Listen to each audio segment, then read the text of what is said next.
Students, welcome to my channel. Students, आज हम meiosis के बारे में पढ़ेंगे। माइटोसिस हम पहले कंप्लीट कर चुके हैं, सारी वीडियोस बड़े अच्छे से उसकी कंप्लीट की एनिमेशन के साथ। अब हम म्योसिस पढ़ेंगे इसी तरीके से। म्योसिस क्या है? इट इज़ अ प्रोसेस, ये वो प्रोसेस है, ये आपने याद रखना है। माइटोसिस में आपने देखा था कि जितने पेरेंट के अंदर, ये देखिए, जितने पेरेंट सेल के अंदर नंबर ऑफ क्रोमोसोम थे ना, 4। डॉटर सेल में भी उतने ही नंबर ऑफ क्रोमोसोम आ रहे थे। डॉटर सेल बने थे, पेरेंट में 4 नंबर ऑफ क्रोमोसोम है तो डॉटर में भी 4। हर डॉटर सेल में भी उतने ही नंबर ऑफ क्रोमोसोम आए थे। पेरेंट में 4 है तो इस डॉटर में भी 4, इस डॉटर में भी 4। लेकिन म्योसिस में ऐसा नहीं होता। म्योसिस में आधा हो जाता है। आधा क्या हो जाता है? देखिए, अगर ये पेरेंट सेल है ना, पेरेंट सेल में 4 नंबर ऑफ क्रोमोसोम है तो इसके नतीजे में एंड ये डॉटर सेल है, और डॉटर सेल में, हर एक डॉटर सेल में देखें 2 नंबर ऑफ क्रोमोसोम आ रहे हैं, मतलब पेरेंट की निस्बत आधे आ रहे हैं। ये म्योसिस है। म्योसिस में क्या होता है? जो डॉटर सेल बनता है उसमें नंबर ऑफ क्रोमोसोम आधे रह जाते हैं as compare to parent cell. ये है म्योसिस। अच्छा, म्योसिस में क्या होता है? इट इज़ द प्रोसेस, ये वो प्रोसेस है by which one diploid cell, जिसके ज़रिए से एक डिप्लॉयड यूकैरियोटिक और प्रोकैरियोटिक में डिफरेंस मैं आपको पहले काफ़ी बार बता चुकी हूँ। यूकैरियोटिक सेल वो सेल होते हैं जिनके पास ये सेल है और ये न्यूक्लियस है, जिनके सेल के अंदर न्यूक्लियस भी होता है, ठीक है। और बाकी डबल मेम्ब्रेन बाउंडेड ऑर्गेनेलीज जो आप चैप्टर 4 में पढ़ चुके हैं, माइटोकॉन्ड्रिया, गोल्गी एपरेटस, ये सब कुछ होता है। लेकिन जो प्रोकैरियोट्स होते हैं ना, उनके पास कोई न्यूक्लियस नहीं होता, वो बेचारे खाली न्यूक्लियस के होते हैं। यूकैरियोट्स में जो डीएनए होता है ना, वो न्यूक्लियस के अंदर होता है। लेकिन प्रोकैरियोट्स में चूंकि न्यूक्लियस ही नहीं है तो डीएनए जो होगा वो डायरेक्टली साइटोप्लाज्म के अंदर फ्लोट कर रहा होगा, ऐसे, जो न्यूक्लियस ही नहीं है जब, ठीक है। और प्रोकैरियोट्स बैक्टीरिया होते हैं और यूकैरियोट्स ह्यूमन बीइंग होते हैं, प्लांट्स होते हैं यूकैरियोट्स। अच्छा, एक होता है डिप्लॉयड सेल और एक होता है हिप्लॉयड सेल। अब डिप्लॉयड हिप्लॉयड में भी आप फर्क समझ लें। डिप्लॉयड सेल वो सेल होते हैं जिसमें क्रोमोसोम जो होते हैं ना, पेयर में होते हैं, मतलब ऐसे करके, ये क्रोमोसोम ऐसे करके पेयर में हो गए, ठीक है, वो डिप्लॉयड सेल होता है। लेकिन हैप्लॉयड सेल में क्या होता है? क्रोमोसोम पेयर में नहीं होते। लाइक मैं आपको दिखाती हूँ पिक्चर। लाइक ये देखिए, डिप्लॉयड सेल है और ये हैप्लॉयड सेल है। डिप्लॉयड सेल में देखिए नंबर ऑफ क्रोमोसोम पेयर में है, क्रोमोसोम पेयर में है। देखिए ये रेड वाला क्रोमोसोम 2 है, येलो वाले 2 है, ग्रीन वाले 2 है। लेकिन हैप्लॉयड सेल में देखिए येलो वाला 1 है, रेड वाला भी 1 है, ग्रीन वाला भी 1 है। यहाँ पे क्रोमोसोम सिंगल सिंगल मौजूद है। तो डिप्लॉयड सेल में क्या होता है? क्रोमोसोम पेयर में होते हैं, और हैप्लॉयड सेल में क्रोमोसोम पेयर में नहीं होते, सिंगल सिंगल होते हैं। ठीक हो गया? यही वो लिखा हुआ है। ये देखिए, डिप्लॉयड क्या होते हैं? वो सेल्स होते हैं जिसमें क्रोमोसोम जो होते हैं आर इन पेयर में होते हैं। होमोलोगस क्रोमोसोम वो क्रोमोसोम होते हैं जिनका सब कुछ सेम होता है। लाइक ये देखिए, ये क्रोमोसोम है, ये दोनों होमोलोगस है। होमोलोगस क्रोमोसोम वो होते हैं जिनकी लेंथ भी सेम है, देखिए दोनों की लेंथ भी सेम है, और दोनों का सेंट्रोमेयर भी सेम पॉइंट पे। इसका सेंट्रोमेयर इधर है तो इसका भी सेंट्रोमेयर इधर है। ये दोनों, मतलब ये दोनों होमोलोगस क्रोमोसोम जो बिल्कुल एक जैसे क्रोमोसोम है, ठीक है, ये दोनों होमोलोगस क्रोमोसोम है।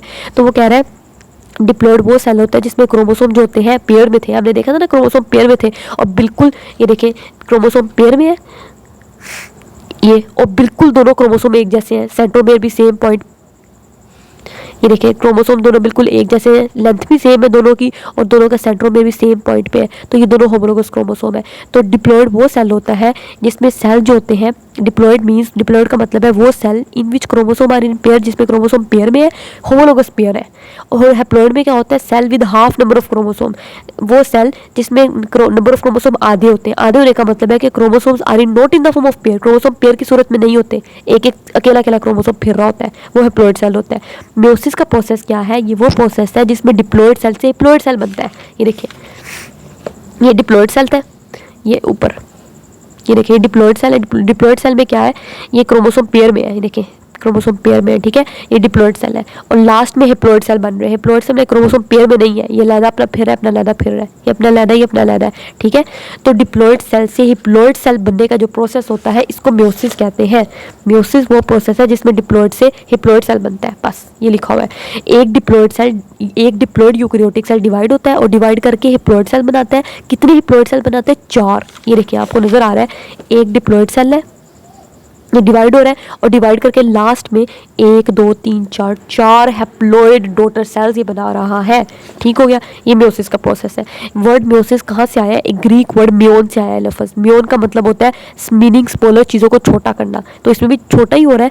पेरेंट सेल में क्रोमोसोम जितने डबल थे, डॉटर सेल में आधे रह गए हैं। तो क्यों? क्योंकि इट रिजल्ट्स, इसके नतीजे में reduction in chromosome number, chromosome की तादाद आधी रह गई है, रिड्यूस कम हो गई है, इसलिए इसको म्योसिस कहते हैं। अब म्योसिस जो है ना, ये एक प्रोसेस है, इसको डिस्कवर किया था और डिस्क्राइब किया था सबसे पहले 1876 में एक जर्मन बायोलॉजिस्ट है, ऑस्कर हेटविग ने।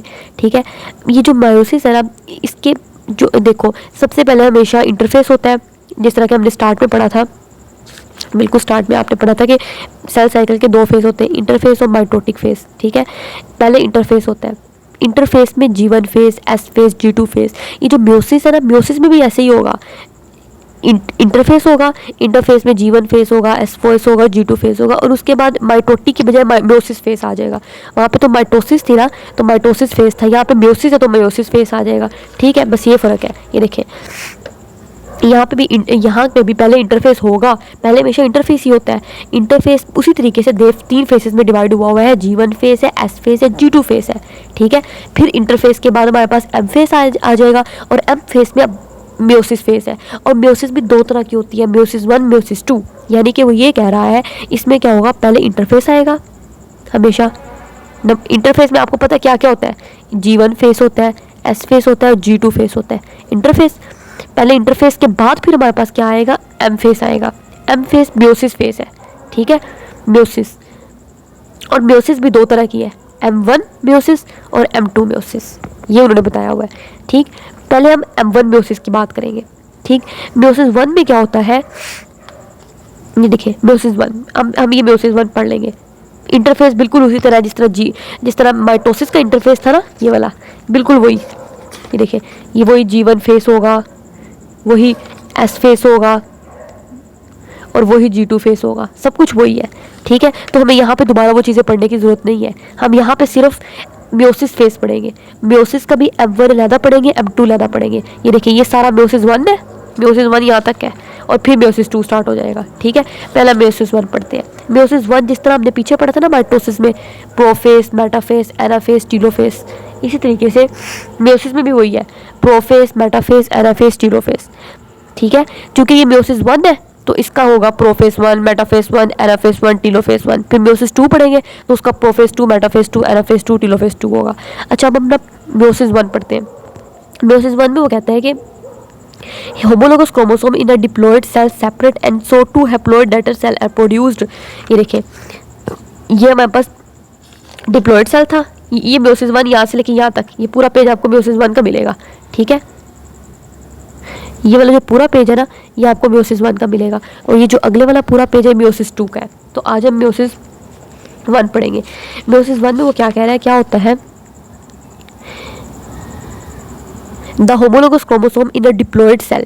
डिप्लॉइड सेल जो था स्टार्ट में, उसके अंदर जो होमोलोगस क्रोमोसोम थे, ये जो होमोलोगस क्रोमोसोम है डिप्लॉइड सेल के अंदर, ये क्या करेंगे, सेपरेट हो जाएंगे, और सेपरेट होके एक सेल से 2 सेल नहीं बनेंगे, 2 haploid daughter cells are produced, 2 haploid cell बनेंगे, दो डॉटर सेल बनेंगे, और दोनों डॉटर सेल हैप्लॉइड होंगे।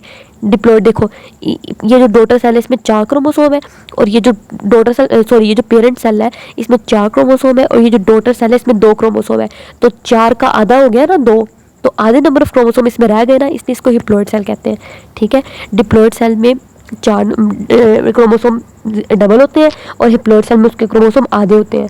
ठीक है, अच्छे हिप्लॉइड कर लें, अच्छे हाफ कर लें। डिप्लॉइड सेल में क्रोमोसोम 4 थे, तो हैप्लॉइड में देखें आधे 2 रह गए हैं। तो इसी तरीके से म्योसिस 1 में आप क्या देखेंगे कि एक डॉटर सेल, एक जो डिप्लॉइड सेल है वो डिवाइड होता है, और डिवाइड करके 2 हैप्लॉइड डॉटर सेल बनाता है। इस केस में यही वो स्टेप है म्योसिस में, दैट जनरेट जेनेटिक वेरिएशन। अच्छा, आप देखते हैं कि जो बच्चे होते हैं वो अपने पेरेंट्स से मुख्तलिफ होते हैं, या बहन भाइयों में देख लें, एक बहन भाई दूसरे बहन भाई जैसा नहीं है, मुख्तलिफ है।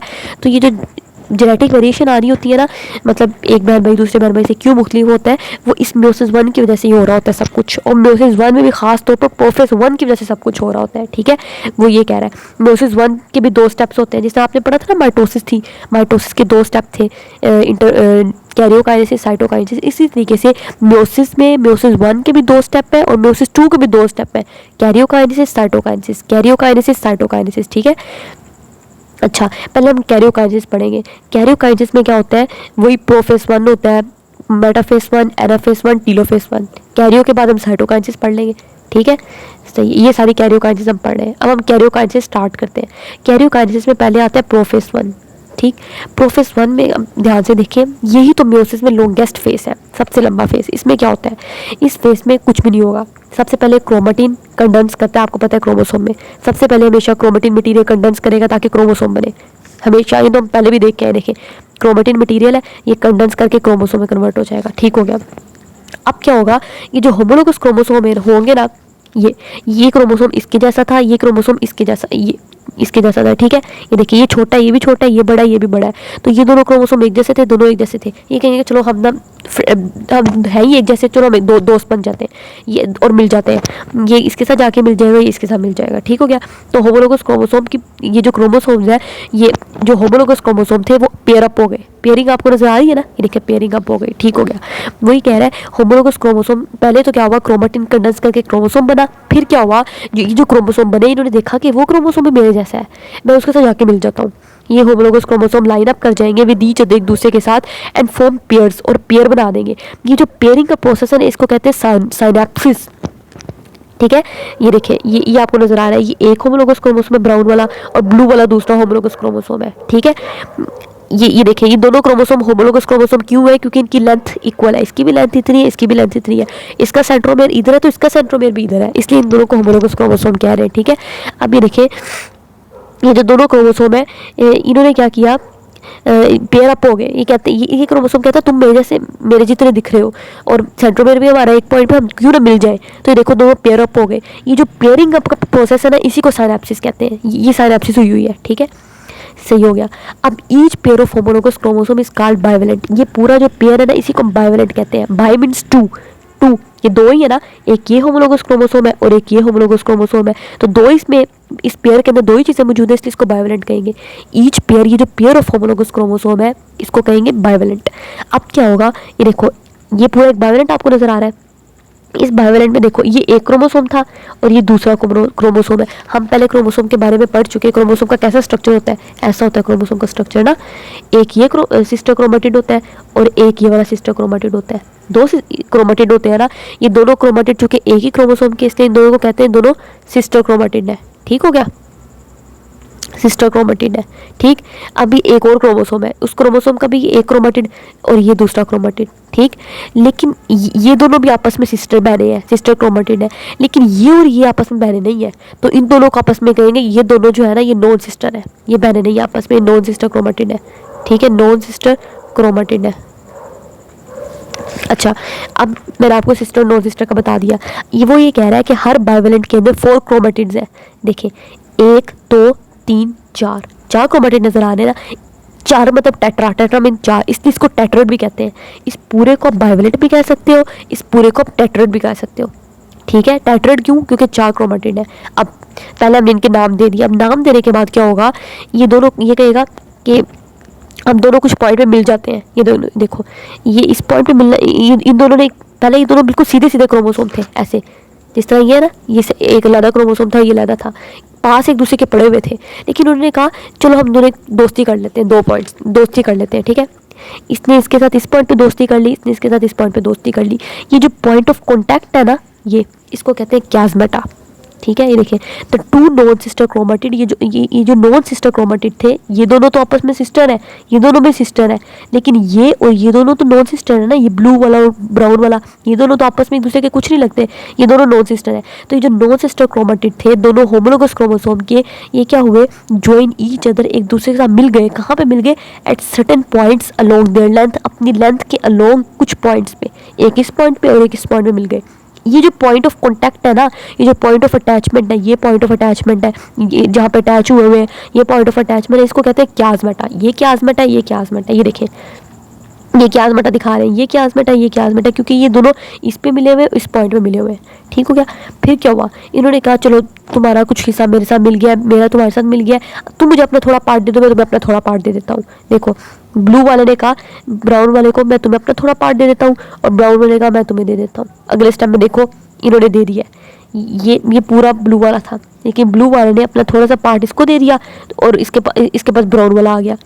ये पूरा ब्राउन वाला था, ये ऐसे ब्राउन वाले ने क्या किया, अपना थोड़ा सा ये वाला जो पार्ट था इसको दे दिया, और इससे ब्लू वाला ले लिया। तो ये दोनों पार्ट जो है ना, इन्होंने एक दूसरे से ले लिए हैं। ये देखिए आगे आपको नजर आ रहा है, देखिए ये ब्राउन वाले ने थोड़ा सा इतना सा ब्लू का पार्ट ले लिया, और ब्लू वाले ने इतना सा पार्ट ब्राउन वाले का ले लिया। ये हो गया क्रॉस, इसको कहते हैं क्रॉसिंग ओवर। क्रॉसिंग ओवर का मतलब है इसने अपना थोड़ा सा पार्ट इसको दे दिया, इसने थोड़ा सा पार्ट अपने इसको दे दिया। देखिए नेक्स्ट स्टेज में क्या हुआ, non sister chromatid of homologous chromosome. ये जो नॉन सिस्टर क्रोमेटिड थे ना होमोलोगस क्रोमोसोम के, इन्होंने एक्सचेंज देयर सेगमेंट, अपने सेगमेंट एक्सचेंज कर लिए। इसने अपना थोड़ा सा टुकड़ा इसको दे दिया, इसने थोड़ा सा अपने टुकड़ा इसको दे दिया, एंड इस फिनोमेना को क्या कहते हैं, क्रॉसिंग ओवर। क्रॉसिंग ओवर हो गया, इसने इसको दे दिया, इसने इसको दे दिया, तो क्रॉस बन गया ना, क्रॉसिंग ओवर। ठीक हो गया। अच्छा, फ़ायदा क्या हुआ, इसी क्रॉसिंग ओवर की वजह से बहन भाई एक दूसरे से मुख्तलिफ होते हैं। ठीक है, और बच्चे अपने माँ बाप से मुख्तलिफ होते हैं। क्यों? क्योंकि माइटोसिस में क्या हुआ था, ऐसा कुछ प्रोसेस नहीं हुआ था जिसकी वजह से वहाँ पे जो नए सेल बन रहे थे वो बिल्कुल अपने पेरेंट सेल की तरह थे। यहाँ पे ऐसा हुआ कि क्रॉसिंग ओवर हो गई। क्रॉसिंग ओवर की वजह से अब जो बच्चा बनेगा, जो डॉटर सेल बनेगा, वो अपने पेरेंट सेल से बिल्कुल मुख्तलिफ होगा। ठीक है, आपको नज़र आ रहा है ये पेरेंट सेल है और ये डॉटर सेल है, दोनों मुख्तलिफ है एक दूसरे से। तो ये जो एक्सचेंज ऑफ सेगमेंट है, इसकी वजह से क्या होता है, recombination of genetic information. Genetic information combine हो गई। ठीक है, वो सेम जेनेटिक इन्फॉर्मेशन नहीं आई, आइडेंटिकल वहाँ पे आ रही थी, यहाँ पे ऐसा नहीं है कुछ भी। After crossing over, crossing over के बाद क्या होता है, क्रॉसिंग ओवर खत्म हो गई, अभी भी each pair of homologous chromosome remain as bivalent. हर पेयर ऑफ होमोलोगस क्रोमोसोम अभी भी बाइवेलेंट की सूरत में ही पड़ा हुआ है, जिस तरह पहले वो बाइवेलेंट की सूरत में था, अभी भी एक दूसरे के साथ ही पड़े हुए हैं। ठीक है। अच्छा, ये बस प्रोसेस जो था ना मेयोसिस का, माइटोसिस से मुख्तलिफ था, बाकी सब कुछ सेम वही होगा। प्रोफेस में आपने पढ़ा हुआ है, क्या क्या होता है प्रोफेस में, ये देखिए न्यूक्लियोली डिसअपियर हो जाता है, ये देखिए न्यूक्लियोली ब्लैक, ये न्यूक्लियोली डिसअपियर हो जाएगा प्रोफेस में, आपको नहीं नजर आ रहा। फिर ये न्यूक्लियन वेलप है, ये डिसइंटीग्रेट कर जाती है, खत्म हो जाती है। ये देखिए आगे जाके प्रोफेस में ये न्यूक्लियन वेलप, ये जो है ना, ये भी आगे जाके डिसइंटीग्रेट कर जाएगा, ये भी हालांकि प्रोफेस में ही होता है। ठीक है, और प्रोफेस में आपको पता है सेंट्रियोल बन जाते हैं। ये वाला सेंट्रियोल जो होता है डुप्लीकेट करता है, पीछे आप पढ़ के आए हैं, और डुप्लीकेट करके एक इधर चला जाता है, एक इधर चला जाता है। देखिए वही हुआ है, एक इधर आ गया, एक इधर आ गया, और इनके दरमियान में धागे बन जाते हैं, जिन धागों को स्पिंडल फाइबर कहते हैं। देखिए ये स्पिंडल फाइबर बने हुए हैं, बस ये प्रोफेस में होना है। क्रोमोसोम कंडेंस फर्दर, क्रोमोसोम और कंडेंस होना शुरू हो जाते हैं, न्यूक्लियोली गायब हो जाता है, न्यूक्लियन वेलप इंटीग्रेट न्यूक्लियन वेलप टूट जाता है। देखा आपने, न्यूक्लियन वेलप टूट गया है। देखिए ये जो न्यूक्लियन वेलप है, इसने टूट जाना है प्रोफेस में, दिखाया हुआ है यहाँ पे, लेकिन टूट जाता है। देखिए आगे टूटा हुआ है बिल्कुल। ठीक है, सेंट्रियोल जो कि डुप्लीकेटेड ड्यूरिंग इंटरफेस, जो इंटरफेस के दौरान बने थे, वो सेंट्रियोल क्या करते हैं, migrate to the two poles. वो सेंट्रियोल्स, ये सेंट्रियोल जो कि ठीक है, वो एक इधर चला जाता है, इधर चला जाता है, वही कह रहा है, और माइग्रेट कर जाएंगे ऑपोजिट पोल्स पे, और उनके दरमियान में धागे स्पिंडल फाइबर बन जाते हैं। अब स्पिंडल फाइबर में मैंने आपको बताया था दो तरह के होते हैं, काइनेटोकोर, नॉन काइनेटोकोर। ठीक है, तो ये जो काइनेटोकोर स्पिंडल फाइबर होते हैं, वो जाके क्रोमोसोम के जो दरमियान में सेंट्रोमियर होता था, ये क्रोमोसोम था ना, ऐसे करके क्रोमोसोम के दरमियान में जो सेंट्रोमियर होता था, इसके ऊपर एक काइनेटोकोर प्रोटीन होती थी, तो वो जो काइनेटोकोर स्पिंडल फाइबर है, वो जाके इस काइनेटोकोर प्रोटीन के साथ लग जाएंगे। ठीक है, और जो नॉन काइनेटोकोर स्पिंडल फाइबर होंगे, वो आपस में एक दूसरे, नॉन मतलब नहीं काइनेटोकोर, वो नॉन काइनेटोकोर का मतलब है वो काइनेटोकोर के साथ जाके नहीं लगते, तो वो आपस में एक दूसरे के साथ लग जाएंगे। ठीक है, तो वो ये कह रहा है कि द काइनेटोकोर स्पिंडल फाइबर जो होते हैं वो जाके अटैच हो जाते हैं, किसके साथ अटैच हो जाते हैं, क्रोमोसोम के ऊपर जो काइनेटोकोर प्रोटीन थी उसके साथ जाके अटैच हो जाते हैं। जबकि नॉन काइनेटोकोर स्पिंडल फाइबर जो होते हैं, फ्रॉम द बोथ साइड, दोनों साइड से इंटरेक्ट विद ईच अदर, वो आपस में एक दूसरे के साथ जुड़ जाते हैं। ये देखिए, ये काइनेटोकोर स्पिंडल फाइबर है, जाके क्रोमोसोम के काइनेटोकोर से जाके जुड़ गया, और ये नॉन काइनेटोकोर था, ये तो आपस में एक दूसरे के साथ जुड़ गए। ठीक हो गया, ये वो बता रहा है। ये सब कुछ प्रोफेस में हो रहा है, दिखाया उन्होंने मेटाफेस में हुआ है, लेकिन प्रोफेस में ही हो रहा है। अच्छा, इसके अलावा यहाँ पे एक इंपॉर्टेंट बात क्या है, ये देखिए, ये इंपॉर्टेंट लाइन है, क्या है, two kinetochore spindle fibre from the opposite poles attach with a pair of chromosome. वो कह रहा है दो काइनेटोकोर स्पिंडल फाइबर, एक ये और एक ये, from the opposite poles, opposite pole से वो जाके अटैच हो रहे हैं, किसके साथ अटैच हो रहे हैं, पेयर ऑफ क्रोमोसोम के साथ। माइटोसिस में हमने पीछे क्या पढ़ा था, टू काइनेटोकोर, माइटोसिस में हम ये बात पढ़ के आए हैं, लेकिन वहाँ पे हमने क्या पढ़ा था कि टू काइनेटोकोर स्पिंडल फाइबर्स ही थे। ये देखिए, एक ये वाला और एक ये वाला, ये यहाँ पे ज़्यादा गंद बच गया, लेकिन वो जहाँ के अटैच हो रहे थे, किसके साथ अटैच हो रहे थे, विद ओनली वन क्रोमोसोम, सिर्फ एक क्रोमोसोम के साथ अटैच हो रहे थे। लेकिन यहाँ पे पेयर ऑफ क्रोमोसोम, दो क्रोमोसोम से जाके अटैच हो रहे हैं, तो यहाँ पे ये फ़र्क है, इंपॉर्टेंट फ़र्क है। ठीक है, ये आपने याद रखना है। इस तरीके से 1911 में एक अमेरिकन साइंटिस्ट थॉमस हंट था, उसका नाम है साइंसदान का, उसने ना ये क्रॉसिंग ओवर का जो मैंने अभी आपको फिनोमेना पढ़ाया ना, उसने किस में देखा था, फ्रूट फ्लाई ड्रोसोफिला मेलानोगैस्टर। ये फ्रूट फ्लाई एक होती है ड्रोसोफिला मेलानोगैस्टर, ये मैं आपको दिखा देती हूँ कैसी होती है। देखिए ये फ्रूट फ्लाई है, ड्रोसोफिला मेलानोगैस्टर ऐसी होती है। इस मक्खी के अंदर ना उसने ये क्रॉसिंग ओवर का प्रोसेस देखा था साइंटिस्ट ने। ठीक है, क्योंकि ह्यूमन के अंदर देखना तो इतना पॉसिबल नहीं है ना, तो ह्यूमन के अंदर भी लेकिन ऐसे ही होता है। ठीक हो गया, ये हमारे पास meiosis one prophase one complete हो गए। बाकी हम अगले स्टेप में पढ़ेंगे।